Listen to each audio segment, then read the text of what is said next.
Bonjour.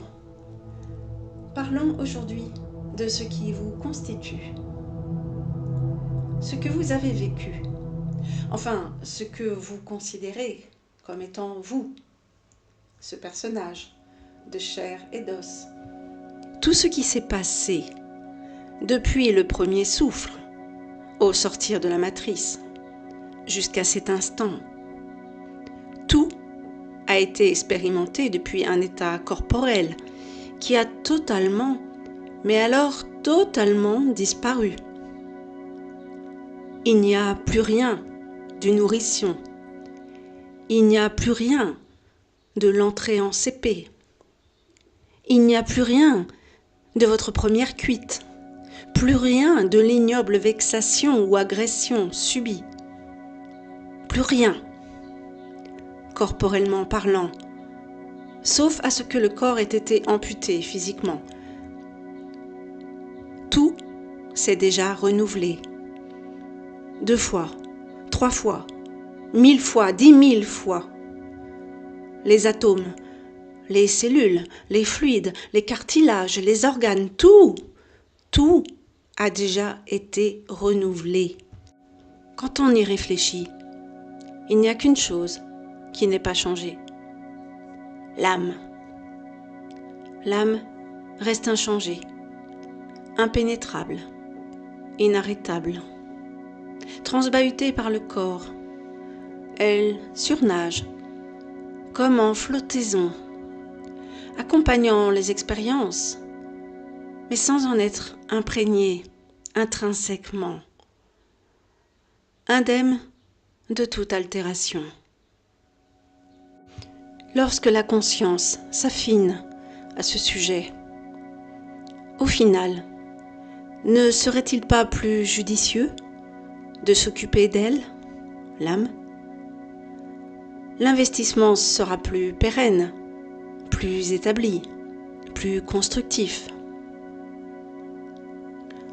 Tout ce qui concerne le corps et le mental est voué aux oubliettes. C'est un puits sans fond, un investissement en pure perte. Vous ne récupérez rien, absolument rien.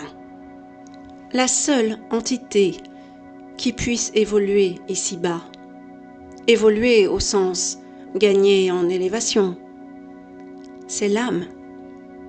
Un investissement vertueux apportera un engouement, une joie, un état d'extase. Tout cela, c'est l'âme qui le prodigue. De la même façon, un investissement périlleux, l'âme en sort encore grandie, plus forte, plus aiguisée. Il est aisé de s'apercevoir que le corps est irrémédiablement emmené vers l'amoindrissement, la déchéance.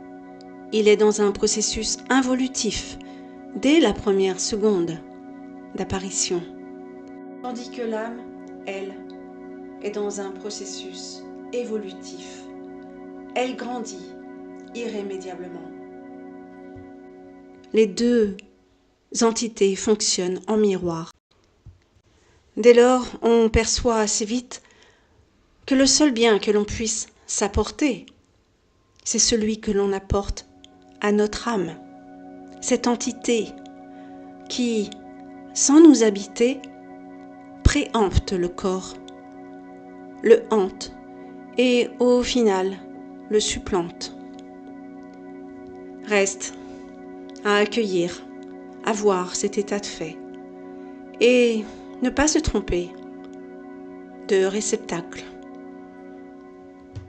Faire en sorte que nos actes dans la matière, accomplis depuis le corps, viennent nourrir l'âme, la seule et unique entité qui subsiste de toute éternité.